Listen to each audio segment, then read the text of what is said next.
제 친구 3명이 집을 나갔습니다. 그래서 하루 이틀 지나도 집에 안 돌아오고, 그래서 부모님들이 학교에다가 연락을 해서 학생들이나 선생님들로 하여금 수소문해서 애들이 어디 있는지 찾고 그랬답니다. 결국 아이들이 돌아오긴 했는데요, 나중에 왜 집 나갔냐 물어봤더니 어떤 친구는 집이 가난해서, 가난이 싫어서 집 나갔고, 또 어떤 친구는 공부하기 싫어서 집을 나갔고, 다른 친구는 그냥 친구 따라 집을 나갔습니다. 이럴 때 가장 마음 아프고 가슴 졸이는 분들이 누굴까요? 부모님입니다. 그렇죠?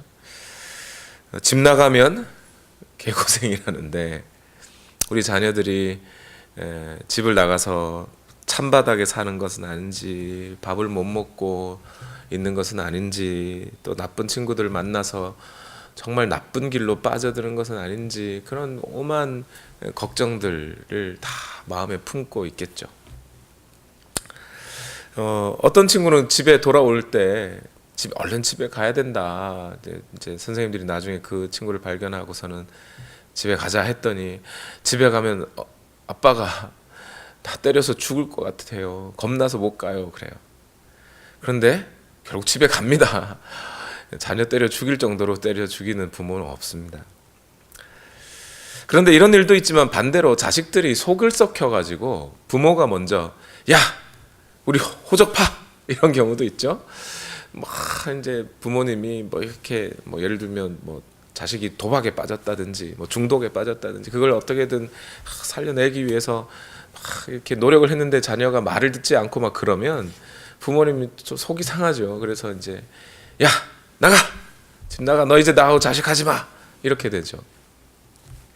그런데 그럴 때조차도 너무 화가 난 나머지 자식을 발가벗겨서 집 밖에 내쫓은 부모라 할지라도 그 마음에는 어떤 마음이 있어요? 자식이 회개하고 돌이켜서 돌아오기를.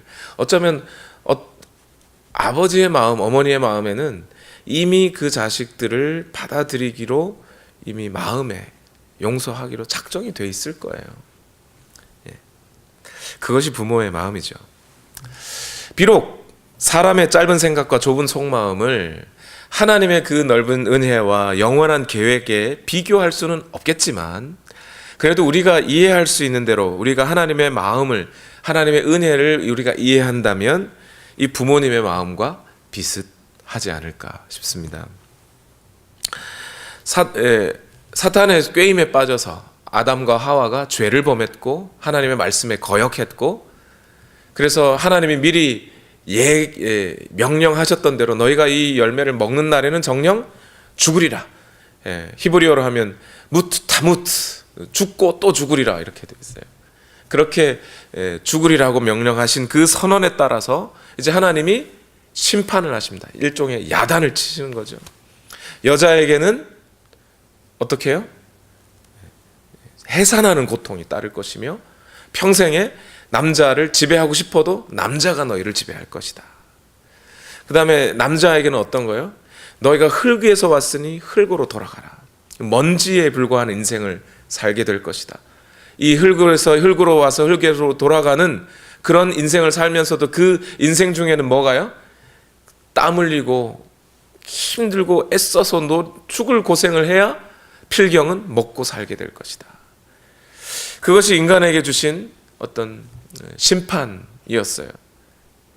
뿐만 아니라 이 심판이 내려졌다는 것은 이미 하나님과의 관계는 어떻게 되었다는 거예요? 끊어졌다는 거예요. 더 이상 하나님이 아버지이고 아담이 자녀와 같은 그런 관계로 살 수는 없어요.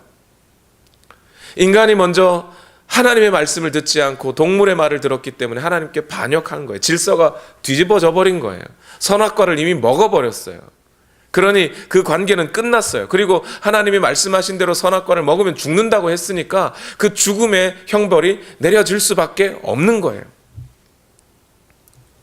그래서 인간은 결국 에덴 동산에서 쫓겨나게 되죠. 쫓겨나서 간 그 땅은 어떤 땅일까요? 그곳은 광야예요. 하나님이 이미 땅에게 저주를 하셔서 더 이상 인간에게 노동 안 해도 열매를 맺혀주는 그런 땅이 아니에요. 경작하고 일구지 않으면 열매를 내지 않는 그런 땅, 광야 같은 먼지 풀풀 날리는 그런 땅으로 쫓겨나게 된 거죠. 오늘 우리의 인생이 그렇지 않습니까? 아니, 우리 인생 개인뿐만이 아니라 아담 이후에 모든 인류가 처한 현실이 바로 동산에서 쫓겨난 광야와 같은 인생을 살고 있는 것이 아닙니까? 그죠? 무엇 하나 영원한 생명을 찾고 평안을 찾고 안식을 찾아 누리려고 노력하지만 찾아볼 수 없는, 이 세상에서 어디로 가야 할지 알 수 없는,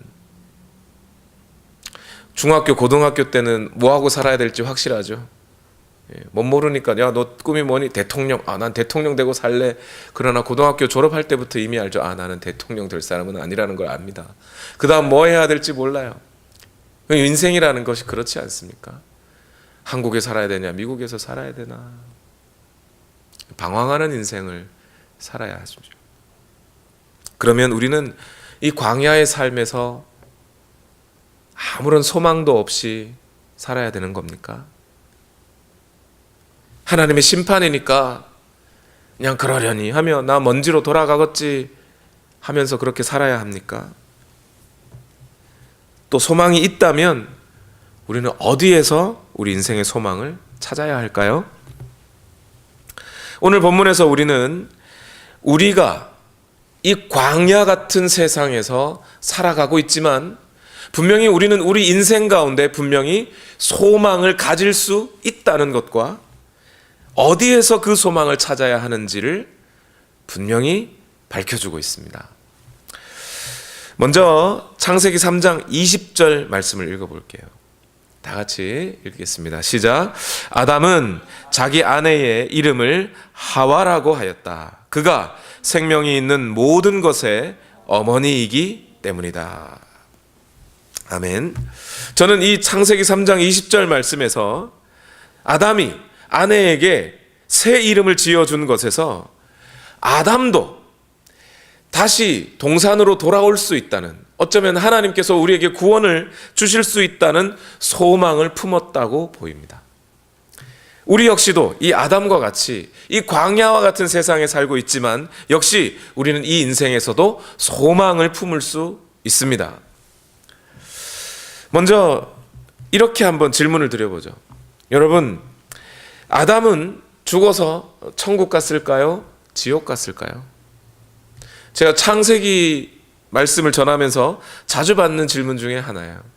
아담은 죽어서 천국 갔나요? 지옥 갔나요? 물론 재미삼아 물어보는 것일 수도 있지만 저는 이 질문이 매우 중요하다고 생각합니다. 여러분, 누군가가 나는 구원받은 자인가 아닌가, 나는 죽어서 천국 갈까 지옥 갈까에 대해서 생각할 때 뭘 보고 판단합니까? 구원받은 자인지 아닌지를 우리는 무엇을 봐야 알 수 있을까요? 여러분, 구원은 누구의 활동인가요? 인간의 활동인가요? 하나님의 활동인가요? 하나님이 하시는 일입니다. 우리는 자칫 이 구원 받았느냐 말았느냐의 문제를 가지고 생각하면서 저 사람이 얼마나 헌신을 했느냐, 얼마나 예배를 안 빠지고 나왔느냐, 교회에다가 얼마나 많이 자기의 노력을 들였느냐, 또는 믿음을 가지고 직장을 바꿨느냐, 이런 거를 찾아보게 돼 있어요. 그런데 여러분, 구원은 어디까지나 하나님의 활동이에요. 하나님이 하시는 일이고, 하나님이 계획하신 일이고, 하나님이 주도하시는 일이고, 하나님의 뜻에 따라 이루어지는 일이고, 하나님이 직접 운행하시는 일이에요. 그것이 구원이에요. 그렇기 때문에 오늘 누군가가 구원을 받았느냐 안 받았느냐를 따져보려면 그를 향한 하나님의 활동이 있었느냐를 봐야 되는 거죠. 그러면 하나님의 활동은 모든 사람에게 다 미치는 건데, 그럼 그 사람 개인에게만, 그렇다고 칩시다. 그렇다면 하나님의 그 구원과 그 광대한 계획 가운데 그 다음에 봐야 할 것이 이제 그 사람이 믿음으로 반응하였는가를 보는 거죠. 그러면 하나님께서 아담과 또 그 가족들에 대한 하나님의 구원의 계획이 있으셨나요? 저는 분명히 있었다고 믿습니다. 창세기 3장 5절 말씀 다 같이 읽어볼게요. 시작. 내가 너로 여자와 원수가 되게 하고 너의 자손을 여자의 자손과 원수가 되게 하겠다. 여자의 자손은 너의 머리를 상하게 하고 너는 여자의 자손의 발꿈치를 상하게 할 것이다. 이 말씀이 비록 심판 중에 여자에게 하신 말씀이에요. 그래서 이것은 사탄과 또 하나님의 자녀들 간의 전쟁에 관한 말씀입니다. 그런데 이 속에 가만히 들여다보면 이것은 심판만을 얘기하는 것이 아니라 그 속에 뭐가 들어가 있어요? 구원의 약속이 들어가 있지 않습니까?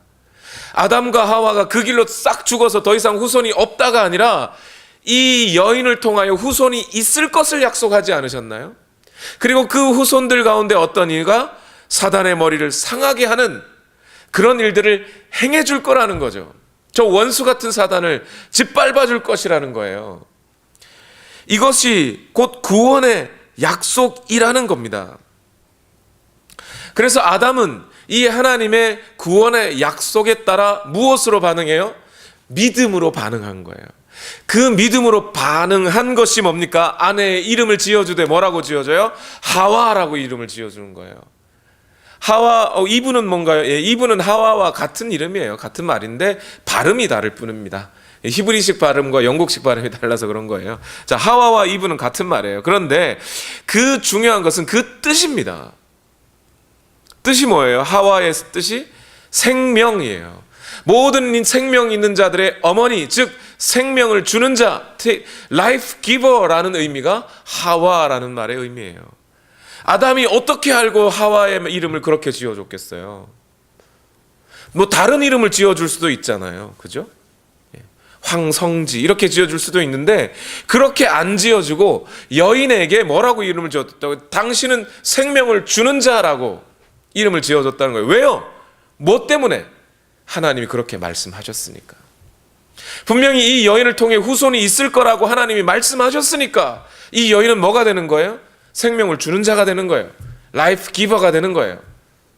그래서 멜랑크톤이라고 하는 필립 멜랑크톤이라고 하는 종교개혁자가 하와라는 여인에 대해서 이 여인은 하나님의 은혜의 봉인이다. The seal of grace라는 말을 썼어요. 이 여인의 속에 하나님의 구원의 약속이 들어있구나라는 의미가 되는 거예요. 오늘 우리는 이 3장 20절 아담이 아내의 이름을 짓는 사실에서 중요한 사실 하나를 발견해야 돼요. 광야 같은 세상에 살고 있지만 비록 쫓겨나는 아담도 소망을 가졌단 말이에요. 구원에 대한 소망을 가졌다는 거예요. 비록 우리도 이 광야 같은 세상에 살고 있지만 우리에게도 역시 소망이 있어요. 그 소망은 어디서요? 하나님의 구원의 약속을 믿음으로 받아 가지는 것. 마치 아브라함이 믿음으로 하나님의 약속이 그 자신에게 그 하나님의 약속이 이루어질 것을 믿었듯이 하나님의 말씀이 오늘 내 삶에 이루어질 수 있다는 것을 우리가 믿을 수만 있다면 우리 광야 같은 세상에서도 우리는 소망을 품고 살아갈 수 있게 된다는 거예요. 두 번째로 오늘 우리가 이 광야의 삶에서도 또 소망을 품어갈 수 있도록 하나님은 하나님 자신의 마음을 드러내어 그 은혜의 마음을 우리에게 증명해 보여주셨습니다. 우리가 소망을 품을 수 있도록 하나님의 은혜를 우리에게 증명해 보여주셨죠. 그것이 뭐냐면 새 옷을 지어주신 일입니다. 창세기 6장 21절 말씀 다 같이 읽어보겠습니다. 창세기 3장 21절 시작. 주 하나님이 가죽옷을 만들어서 아담과 그의 아내에게 입혀주셨다. 원래 아담과 하와는 죄짓고 나서 수치를 가리기 위해 뭘 입었어요? 무화과 나무로 그 지역에서는 가장 잎사귀가 크다고 하는 그 무화과 나무 잎으로 가렸어요. 그런데 가리고 나니까 가려져요? 말라 비틀어지면 또 해야 돼요. 그래서 하나님이 가죽옷을 입혀주십니다. 이 가죽옷이 어떻게 생겼을까요? 타잔 생각하시면 안 돼요. 타잔 같은 옷이 아니고 짐승을 잡아 가죽을 벗겨주셨다는 거니까 아마도 치마 모양이 아닐까, 치마 같지 않았을까. 무릎이나 심지어 크면 좀 발목까지 덮일 수 있는 물론 어떤 분은 이것을 뱀의 가죽 벗긴 거다 이런 얘기를 하신 분이 있어요. 신학자 중에. 그러니까 뱀이 나쁜 짓 했으니까 뱀 가죽 벗겨가지고. 근데 그런 거 같지는 않아요. 뱀 가죽 벗긴다고 이게 아나콘다 정도 되면 몰라도 그걸로는 가려지지 않습니다. 제 생각에는 짐승의 옷인 것 같아요. 가죽이라고 하니까. 근데 여기서 오늘 우리가 생각해야 될 것이 한 가지가 있습니다. 짐승 가죽이냐 뱀 가죽이냐 사이즈가 얼마냐가 중요한 게 아니고 오늘 중요한 것은 뭐냐면 이 21절 가죽옷 만들어 아담과 아내에게 입혀주신 이 일을 누가 하셨다고요? 하나님이 하셨다는 거예요. 인간은 절대 고안해내지 못하는, 생각해 본 적이 없는, 나뭇잎 따가지고 가리는 정도만 생각해 볼 수 있는 그 정도인데, 그러나 하나님은 영원한 옷을, 그 수치를 가리실 수 있는 일을 하나님 편에서 먼저 해주셨다는 거예요. 하나님이 계획하시고 하나님이 작업하시고 하나님이 손수 만들어서 입혀주신 옷이 가죽옷이었다는 것, 하나님에게서부터 그 은혜가 왔다는 것이에요. 이것이 중요합니다. 비록 아담과 하와는 가죽옷을 입은 것에 대한 이 의미가 무엇인지 잘 몰랐을 거예요. 그러나 시간이 지나면 지날수록 사람들은 그 하나님의 활동의 의미를 알았을 것입니다. 아, 여기에 바로 하나님의 은혜가 있구나.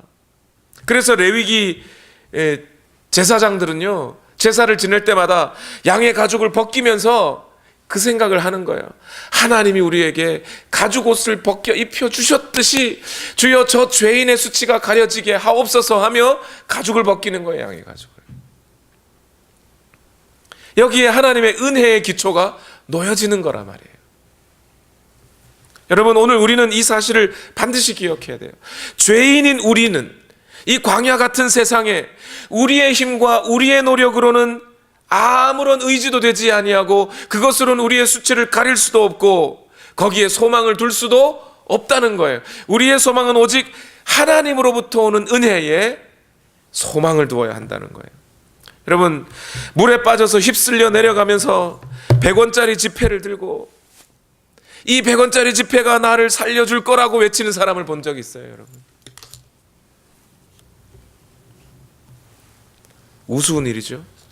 그런데 오늘날 인간은 그렇게 해왔다는 거예요. 지금까지 자기의 수치를 가리기 위해서, 자기의 죄악의 부끄러운 모습들을 가리기 위해서 뭘 의지해왔다고요? 학력을, 지식을, 윤리를, 도덕을. 내가 이만큼 윤리가 있는 자인데, 내가 이만큼 선행을 하는 자인데 내가 아무렴 그런 죄를 지었겠느냐고 하기 위해서, 내가 이만큼 돈이 있는 사람인데 내가 뭐하러 또 돈을 탐나겠느냐, 그러기 위해서 더 돈 벌고 그러한 것들로 자기의 수치를 가리려고 하는 것, 그게 인간의 삶이었다는 거죠. 자기의 부끄러운 모습, 내가 이렇게 부끄럽게 사는 게 싫어, 그래서 열심히 공부해서 돈 벌어서 내가 떵떵거리며 살 테야, 이게 인간의 마음이었다는 거예요. 거기다 소망을 뒀다는 거예요. 그런데 그런 것은 결국 말라 비틀어지는 것들이라는 겁니다. 오직 하나님으로부터 오는 은혜, 물에 빠진 사람이 구해달라고 할 것은, 의지할 것은 자기의 힘이 아니라 외부에 있는 다른 힘이잖아요. 하나님으로부터 오는 은혜를 의지해야만 오늘 우리에게 소망이 있는 거예요. 하나님은 그 은혜를 먼저 우리에게 베풀어 주셨고 아담에게는 가죽옷을 입혀주시는 것으로 오늘 이 광야 같은 세상에 물에 빠져버린 인간들을 살려내시기 위해 하나님이 먼저 옷을 지어주셨는데 그것이 뭐였어요? 예수 그리스도라는 옷을 우리에게 주신 것이죠. 고린도후서 5장 21절에서 바울은 이렇게 선포합니다. 하나님께서는 죄를 모르시는 분에게 우리 대신으로 죄를 씌우셨습니다. 그것은 우리가 그리스도 안에서 하나님의 의가 되게 하려는 것입니다. 우리가 기억해야 될 것, 하나님은 그 아들 예수 그리스도를 우리에게 주심으로써 여전히 인간을 사랑하고 계시다는 하나님의 은혜의 마음을 증명하셨다는 것. 오늘 저와 여러분은 이제 하나님 나라의 백성으로 살아가기 위하여 하나님께서 거저 주시는 이 은혜를 의지하지 않으면 영원한 멸망 가운데 살아갈 수밖에 없다는 것. 오직 그 하나님의 은혜만이, 오직 예수 그리스도를 덕입는 것만이 우리의 소망이 될 수 있다는 것. 그것이 오늘 창세기 3장 21절 말씀이 우리에게 주시는 은혜인 거예요. 세 번째로, 오늘 우리가 이 광야의 인생에서 소망을 가질 수 있고 또 그 하나님의 은혜를 따라 소망을 가질 수 있다는 것이 증명이 되었다면, 그럼 과연 무엇을 향하여 소망을 가져야 되느냐? 그것은 우리 가운데 회복될 에덴 동산을 향하여 우리의 소망을 가져야 한다는 거예요. 우리에게 돌아갈 집이 있고 그 집을 향하여 가게 되어 있다는 것이죠. 그래서 우리 그리스도인의 인생을 뭐라 그래요? 나그네 인생이라 그래요. 우리는 집 나왔어요. 근데 이제 우리는 그냥 집 나가서 방황하는 방랑자가 아니라 나그네예요. 집으로 돌아가는 자들이에요. 창세기 3장 22절에서 24절 말씀을 다 같이 한번 읽어보겠습니다. 시작. 주 하나님이 말씀하셨다. 보아라, 이 사람이 우리 가운데 하나처럼 선과 악을 알게 되었다. 이제 그가 손을 내밀어서 생명나무의 열매까지 따서 먹고 끝없이 살게 하여서는 안 된다. 그래서 주 하나님은 그를 에덴 동산에서 내쫓으시고 그가 흙에서 나왔으므로 흙을 갈게 하셨다. 그를 쫓아내신 다음에 에덴 동산의 동쪽에 그룹들을 세우시고 빙빙 도는 불칼을 두셔서 생명나무에 이르는 길을 지키게 하셨다. 하나님은 왜 굳이 사람을 추방해야 됐을까요? 좀 궁금하지 않으세요? 심판하셨어요. 이제 죄가 있고 그 죄에 따라 심판을 하시고, 그 다음에 여자는 해산하는 고통을, 남자의 지배를 받고, 또 남자는 또 땅을 경작하고, 그러면서도 에덴 동산에 살면 안 돼요? 굳이 나와야 돼요? 굳이 추방해야 됩니까? 이 질문에 대답하기 위해서 먼저 22절을 세심하게 관찰 한번 해보십시다. 이 말씀에서 알 수 있는 것이 하나가 있어요. 22절 말씀을 보면 하나님이, 삼위일체 하나님이 마치 서로 막 의논하는 듯한 언어로, 창세기 1장에서처럼, 그죠? 이런 얘기를 합니다. 이 사람이 우리 가운데 하나처럼 선과 악을 알게 되었대요. 이게 무슨 말이에요? 여러분, 사탄이 아담과 하와를 유혹할 때 뭘 보여줬어요? 야, 니네 선악과를 먹으면 하나님처럼 될 거야 라는, 하나님처럼 된다는 비전과 환상을 보여주지 않았습니까? 사탄이. 그 비전과 환상을 보면서 아, 나도 하나님처럼 될래 하고 선악과를 따먹은 거예요. 그런데 22절 말씀은 뭐냐면 실제로 그렇게 되었다는 거예요. 그런데 우리 가운데 하나처럼 선악을 알게 되었는데 그 지식이라는 것이 죄송합니다.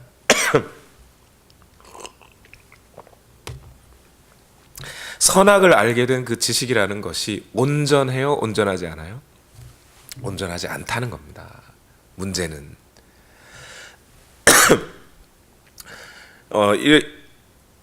선악을 알게 되는 지식을 얻긴 얻었지만 그 지식이라는 것이 하나님처럼 객관적이고 또 객관적으로 선악을 구분해서 악을 멀리할 수 있는 그런 지식이라면 좋은데, 인간이 흙이잖아요. 먼지 덩어리에 불과한 거예요. 그 인간이 선악을 아는 지식을 가지니 객관적으로 이것은 옳고 그르고 정확하게 판단하는 게 아니라 주관적으로 내 생각에 이건 좋은 거야, 내 생각에 이건 악한 거야 라고 생각하게 되는 거예요. 사람들이 다툼이 어디서 일어나요? 나는 옳은데 쟤는 그러다 그래요. 그럼 거기서 막 싸우는 거잖아요. 세탁기에 불림 기능이 있냐? 왜 없어? 있지. 왜 있겠냐? 없지. 뭐 이러면서 막 싸우는 거 아닙니까? 제가 부부싸움 할 때 그걸로 처음에 싸웠어요. 선악과를 먹은 사람이 갖고 있는 선악에 관한 지식은 그렇게 부족한 지식, 영광스러운 지식이 아니라 불명예스러운 지식이었던 거예요. 뿐만 아니라 선악을 구분하면 못합니까? 악에게 여전히 지고 사는데, 악에게 도리어 사로잡혀서 악한 마음을 품고 사는데, 하나님을 멀리하는데, 로마서 7장 18절과 19절의 말씀이 선악과를 먹은 아담의 상태, 그리고 아담 이후에 우리의 상태를 정확하게 대변해주고 있어요. 로마서 7장 18절과 19절 말씀 다 같이 읽어봅시다. 시작. 나는 내 속에 곧 내 육신 속에 선한 것이 깃들여 있지 않다는 것을 압니다.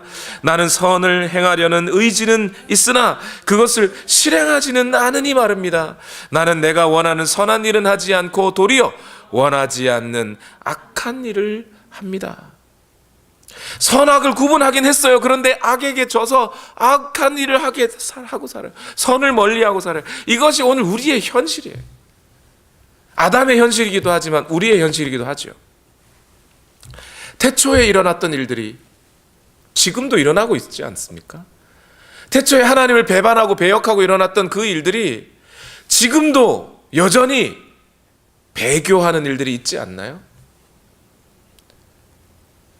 지난 100여 년 동안에 어떤 사람들은 기독교가 크게 부흥했다고 말해요. 근데 가만히 살펴보면 더 많은 사람들이 배교하고 떠났습니다. 지난 3, 40년 동안에 한국 교회가 크게 부흥했다고 사람들은 말해요. 그런데 알고 보면 그 부흥의 끄트머리에 최근에 어떤 일들이 일어나요? 많은 스스로 그리스도인이라고 또는 교인이라고 했던 사람들이 교회를 떠나고 있어요.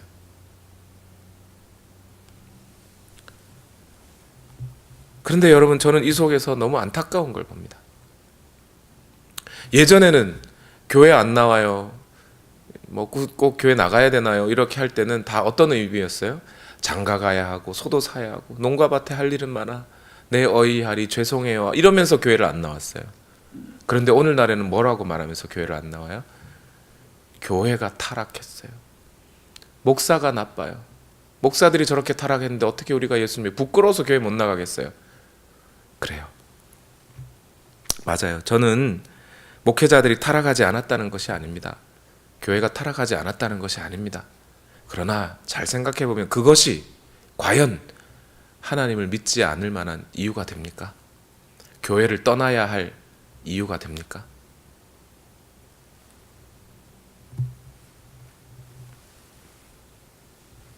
저는 그런 핑계에 어떤 생각이 드냐면, 독일이 2차 대전을 일으키고 나서 전쟁 주범들을 잡아가두죠. 그러면서 독일 국민들도 함께 히틀러를 욕했어요. 저런 나쁜 놈. 그런데 시간이 지나서 발견한 건 뭡니까? 히틀러 한 명만 죽이면 끝나는 건가요? 독일 국민들에게는 죄가 없었나요? 히틀러가 그런 살육을 저지를 때 독일 국민들은 가만 보고만 있지 않았나요? 그건 죄가 아닌가요? 모든 평범하게 가치 있는 사람들에게 죄가 있었죠. 오늘날 대형교회 목사 몇 명 죽이고 나쁜 목회자들이라고 몰아세우면 그럼 나는 떳떳한 사람이 되는 겁니까? 내게는 죄가 없습니까? 내게는 예수 그리스도가 필요하지 않습니까? 내게는 저 영원한 생명이 필요하지 않는 겁니까? 그래서 교회 떠나도 되는 겁니까?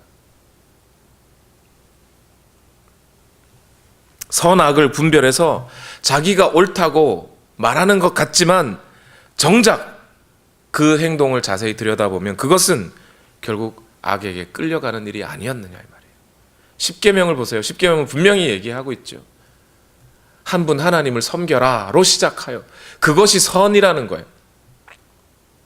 그런데 우리는 이런저런 핑계들을 대면서 그 하나님을 멀리하고 있지 않나요?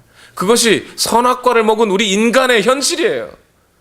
선악이 무엇인지 알면서도, 그래서 판단했다고 하면서도 결과적으로는 악을 쫓아가는, 부모를 공경하는 것이 선한 일이라고 알면서도 여전히 우리의 마음속에는 부모님을 향하여 부모가 저렇게 하니까 내가 이 모양 이 꼴이 됐지 라고 부모를 원망하는 마음이 더 커요. 간음하면 안 된다는 것을 알고 있으면서도 음욕을 품고 여자를 보는 것이 자연스러워요. 탐심을 가지면 안 된다는 것을 알면서도 이웃의 귀한 물건이나 재산을 내 것으로 빼앗고 싶은 마음이 많아요. 공부하라는 소리 들으면 공부하기 싫어지는 아이들처럼 하나님의 명령, 선과 악이 무엇인지 십계명이 분명히 말해주고 있음에도 불구하고 오늘날 우리는 악에 끌려 살더라는 거예요. 그것이 선악과를 먹은 우리의 현실입니다. 인정해야 되는 거라는 거예요. 아담은 선악과를 먹는 순간 이미 죽은 거예요. 제가 지금 말씀드렸던 이런 증상, 이런 것들은 죽음의 증상일 뿐이죠. 에베소서 2장 1절은 분명히 말해요. 여러분도 전에는 허물과 죄로 죽었던 자들입니다. 그런데 만일 이 상태의 인간이 생명나무를 먹고, 생명나무의 열매를 먹고 영원히 살 수 있다면, 죄의 문제는 해결되지 않은 채 생명나무의 열매를 먹어서 영원히 산다면 그것은 천국일까요? 지옥일까요? 그거야말로 파멸 아닌가요? 하나님과의 관계는 끊어진 채로, 회복은 되지 않은 채로 영원히 사는 거라면 그거야말로 나쁜 거죠. 그래서 하나님이 에덴 동산에서 쫓아내고 생명나무로 가는 길을 막아버리는 거예요.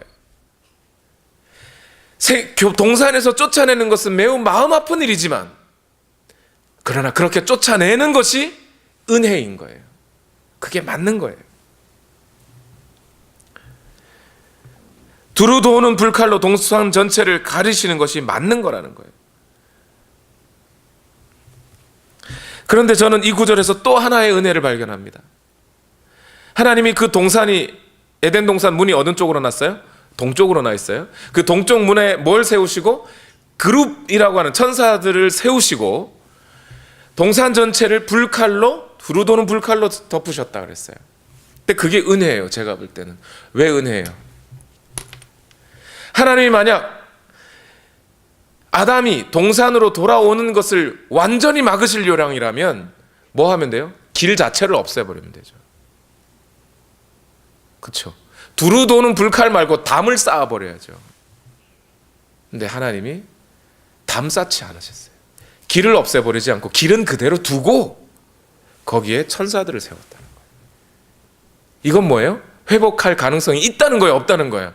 있다는 거예요. 천사들과 두루 도는 불칼을 통과할 수만 있다면 회복할 가능성은 있다는 거죠.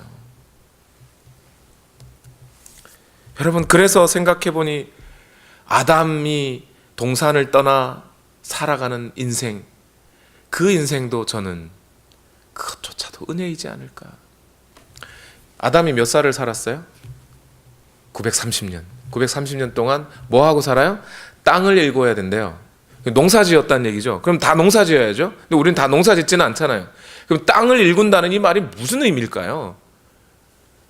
사람이 어디서 왔어요? 흙에서 왔으니 너는 흙을 일궈야 한다. 즉 뭐예요? 나 자신을 일궈내야 된다는 거예요. 동산을 쫓아나와서 동산에서 쫓겨나 나를 일궈나가야 돼요. 나를 돌이켜야 돼요. 하나님의 명령에 순종하는 자로 나를 만들어가야 되는 거예요. 이 땅의 삶의 의미가. 그 얘기는 뭐겠어요? 그러면 회개할 기회가 있다는 거죠. 회개할 기회가 있다는 건 뭐예요? 돌아갈 집이 있다는 거예요. 돌아갈 집이 없으면 회개할 기회도 필요 없어요. 돌아갈 곳이 없는데 못하러 회개합니까? 돌아갈 곳이 있으니 회개할 기회를 주시는 거죠. 이 인생 기간 동안에 하나님의 명령을 떠나 사는 것이 무엇인지, 그래서 얼마나 나는 이런 고통 속에 살고 있는지를 생각하며 하나님 앞에 돌아가서 설 것을 기억하라는 거예요. 그러니 930년 동안 아담은 뭐 했겠습니까? 그 동산을 기억하며 언젠가 다시 돌아갈 수 있는 그날을 기억하며 내게 짐승 옷을 입혀주신 하나님을, 이 은혜를 기억하며 자손들에게 말했겠죠. 우리 돌아갈 수 있다. 하나님의 은혜가 있지 않냐. 아무리 엄마 아빠가 무서워서 나를 때려 죽일 것 같아도 집 나온 자식의 입장에서 가면 맞아주십니다. 그런 것처럼 오늘 우리는 소망이 있다. 그 돌아갈 집을 생각하자. 이거잖아요. 그래서 저는 930년의 아담의 인생이 그 자체로 안 죽이신 게 어디예요? 그 자체로 하나님의 은혜의 삶을 살았다고 믿습니다. 오늘 이 세 가지 구절이 우리에게 큰 은혜가 됩니다. 그런데 여러분, 사실은 이 본문의 말씀은 이 자체로도 은혜이지만 이 말씀들은 결국 성경 전체에서 우리에게 주시고자 하는, 하나님께서 오늘 우리에게 주신 가장 궁극적인 하나님의 은혜, 곧 예수 그리스도를 예표하고 있는 구절들이라는 걸 우리는 기억해야 됩니다. 다른 말로 하면 예수 그리스도는 동산에서 쫓겨난 사람이 그룹과 불칼을 지나 영원한 복락이 있는 동산으로 다시 되돌아갈 수 있는 길로서 우리에게 주어졌다는 거예요. 그것을 성경은 전체를 통해 말하고 있고, 비록 아담 아래에서 많은 사람들이 죄를 지었고 그 죄 때문에 죽음이 찾아와서 이 광야 생활을 하고 있지만, 우리는 두 번째 아담인 예수 그리스도를 통하여 그 동산을 회복할 수 있다는 것, 그것이 성경이 오늘 우리에게 주시는 소망이죠. 저는 성경 속에 이 무서울 정도로 일관성을 갖고 있는 내용들을 볼 때마다 깜짝깜짝 놀래요. 여러분, 에덴 동산과 성막 또는 성전이라고 하는 것이 똑같은 구조 속에 지어졌다는 거 여러분 아십니까? 구약 성경에서 에덴 동산은 하나님이 거하시는 성스러운 곳이죠. 또한 성막과 성전도 하나님의 임재가 나타나는 성스러운 곳이었어요. 또 둘 다 무엇이 지키고 있어요? 그룹 천사들이 지키고 있어요. 에덴 동산은 동쪽의 문을 천사들이 막고 서 있고, 성막은 뭐겠어요? 성전으로 들어가 보면 성소와 지성소를 뭐가 가르고 있어요? 휘장이 가르고 있어요. 그 휘장이 우리 눈에 보이는 천사로서 자리 잡고 있어서 그 휘장 안으로 함부로 들어가지 못하게 만들어 놓고 있다는 거예요. 세 번째로 에덴 동산의 문이 어느 쪽으로요? 동쪽으로 나 있죠. 성막과 성전도 문이 동쪽으로 뚫려 있다는 거 여러분 아십니까? 네 번째로 아담과 하와의 수치가 가려지기 위해 짐승의 피를 흘려야 했죠. 동시에 성전에서는요, 죄인의 죄와 수치가 가려지기 위해 양이 피를 흘려야 하는 구조로 되어 있습니다. 다섯 번째, 동산에서 아담이 무슨 옷을 입어요? 하나님이 지어주신 가죽 옷을 입고 나왔어요. 제사장들은 성전에서 하나님이 약속하신 옷을 입어야 해요. 이 모든 구조가 다 같은 구조로 되어 있다는 거예요. 그 에덴 동산이 성막과 성전 안에 고스란히 드러나 있죠. 나중에 후기 성전으로 가면 이 천사 그룹들이 휘장뿐만이 아니라 어디예요? 법궤 위에 동상처럼 딱 버티고 서 있는 구조. 이 에덴 동산하고 똑같아요.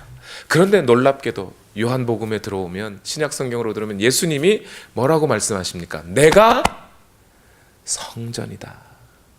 내가 성전이다. 요한복음 1장 14절에 보면 말씀이 육신이 되어 우리 가운데 사셨다라고 그래요. 여기 사셨다는 말이 영어로 dwell인데 헬라어 원어로 가면 tabernacle이에요. tabernacle이 명사로는 성막이지만 동사로 여기 쓰여져서 성막으로 자리 잡으심, 이런 뜻이 되어 있다는 거예요. 예수 그리스도가 성막으로 자리 잡으셨다 이 말이죠. 또 요한복음 2장으로 넘어가면 예수님이 예루살렘 성전으로 가셔가지고 뭘 하셔요? 성전에서 비둘기 팔고 양 파는 사람들, 동전 바꾸는 사람들의 상을 뒤집어 엎으시면서 이 성전을 허물어라, 내가 사흘 만에 다시 세우겠다 하셨어요. 그것에 대해서 사도 요한은 어떻게 해석해 주냐면, 예수께서 성전이라고 하신 것은 무엇을 두고? 자기 몸을 두고 하신 말씀이다, 이렇게 말해요. 그러면서 예수님이 십자가에 달려 죽으실 때, 그래서 뭐가 찢어지는 거예요? 휘장이 위에서 아래로 찢어지는 거예요. 그 성소, 거룩한 곳, 하나님의 임재가 드러나는 하나님의 동산에 예표되었던 성전, 그 성전이 이제는 휘장이 찢어짐으로 누구나 예수 그리스도의 피를 덧입고 그 은혜를 덧입고 하나님께 나아가는 자는 그 하나님의 임재 안으로 들여넣어 주시겠다는 약속이지 않습니까? 모든 사람이 죄를 범하였으므로 하나님의 영광에 이르지 못하는 처지가 되었는데, 예수 그리스도께서, 길이요 진리요 생명이신 예수 그리스도께서 오셔서 그 하나님의 성전, 하나님의 성소, 하나님의 에덴 동산으로 나아갈 수 있는 길을 열어주신 거예요. 본인이 길이 되어주신 거예요. 우리는 그 길 대신 예수 그리스도를 밟고 하나님 아버지의 영광 앞으로 나아갈 수 있게 되었다는 겁니다. 그 선언을 로마서 5장 1절과 2절 말씀에 이렇게 하고 있어요. 우리 다 같이 믿음으로 고백합시다. 시작. 그러므로 우리는 믿음으로 의롭다 하심을 받았으므로 우리 주 예수 그리스도로 말미암아 하나님과 더불어 평화를 누리고 있습니다. 우리는 또한 그리스도로 말미암아 지금 서 있는 이 은혜의 자리에 믿음으로 나오게 되었으며 하나님의 영광에 이르게 될 소망을 품고 자랑합니다. 이 은혜의 자리가 무슨 자리예요? 이게 예배의 자리예요, 여러분.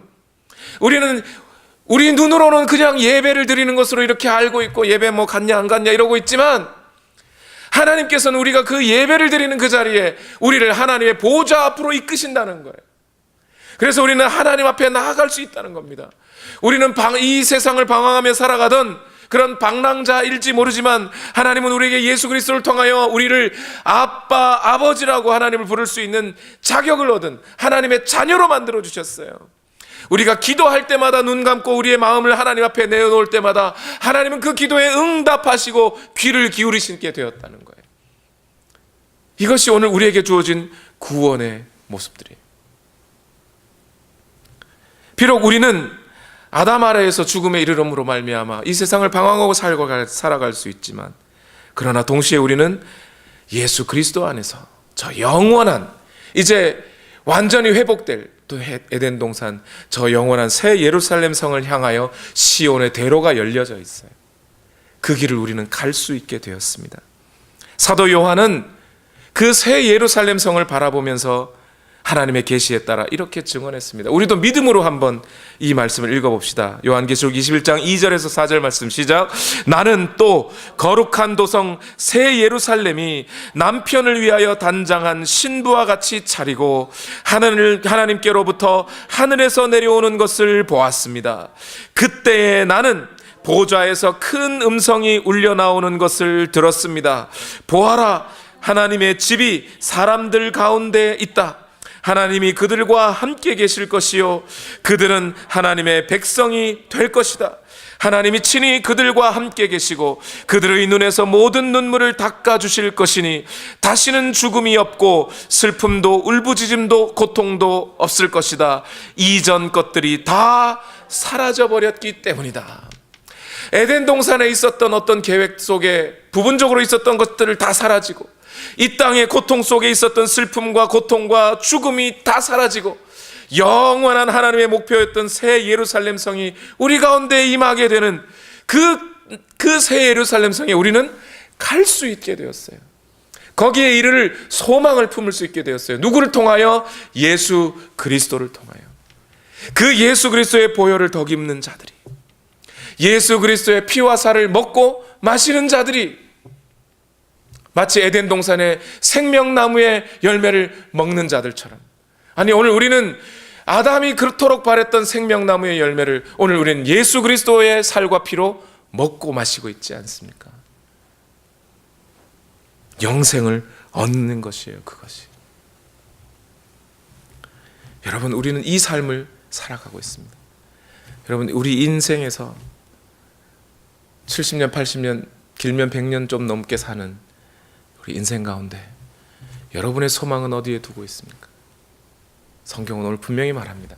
우리의 소망은 저 영원한 하늘나라에 새 예루살렘 성에. 어떻게 갈 수 있어요?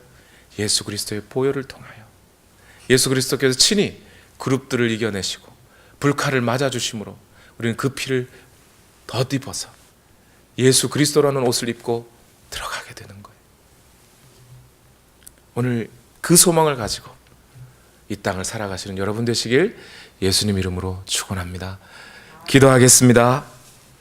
우리 시간 다 같이 함께 기도하실 때 주여 우리가 이 소망을 놓치지 않게 하여 주시옵소서. 우리 다 같이 함께 기도하시겠습니다. 살아계신 아버지 하나님, 오늘도 역사하여 주시고 하나님의 은혜로 충만한 하루가 되게 하여 주시옵소서. 하나님의 말씀으로 충만하기를 원합니다. 하나님의 은혜로 충만하기를 원합니다. 주여 우리의 인생을 주여 붙들어 주시옵소서. 하나님, 우리가 이 인생 가운데 방황하며 인간의 노력과 인간의 학식과 인간의 부요함과 인간에게서 나온 어떤 것들을 가지고 우리의 수치를 가지고 영원한 삶을 얻으려고 노력해보지만 그러나 그것으로 될 수 없음을 압니다.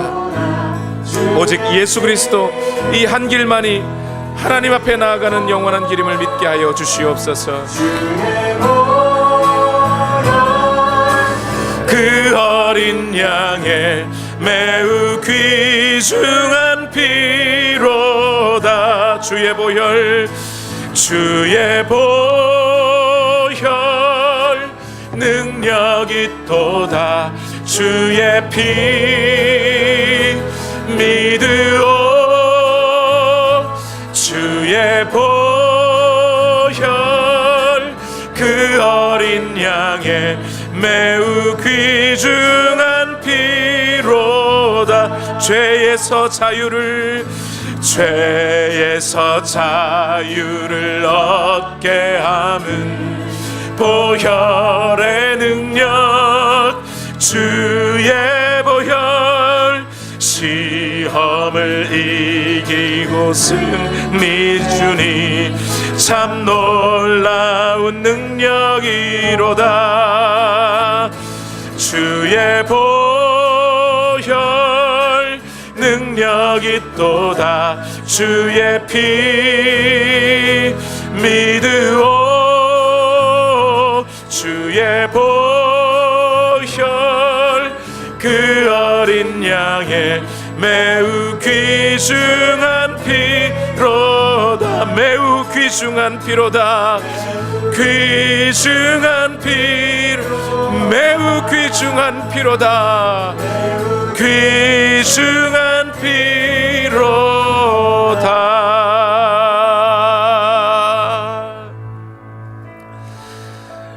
하나님, 이 험한 세상 가운데 어디로 가야 할지 알지 못하고 무엇을 의지해야 할지 알지 못하는 우리 인생에 오직 우리 주 예수 그리스도만이 참된 은혜가 되시고 그 예수 그리스도를 의지함으로 저 영원한 새 예루살렘 성이 우리에게 주어질 것을 믿게 되니 감사합니다.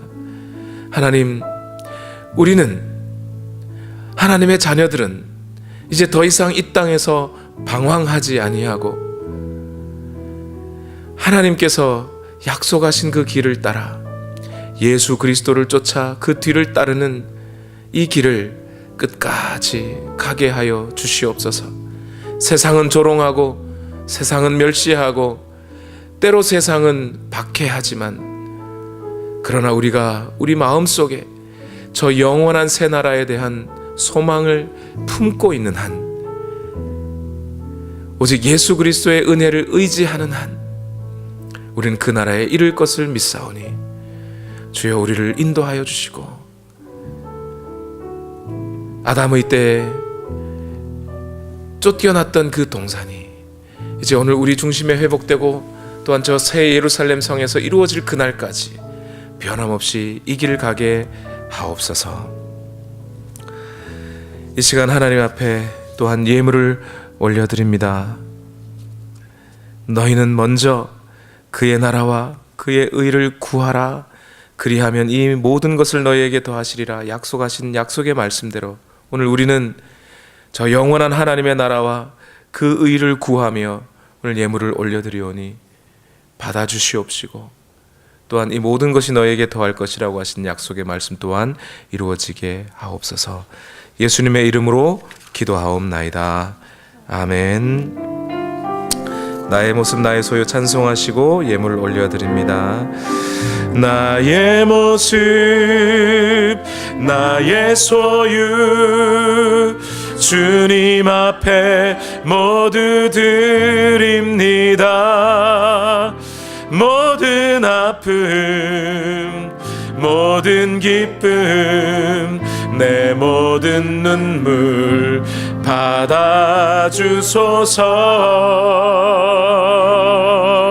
나의 생명을 드리니 주 영광 위하여 사용하옵소서. 내가 사는 날 동안에 주를 찬양하며 기쁨의 제물 되리. 나를 받아주소서.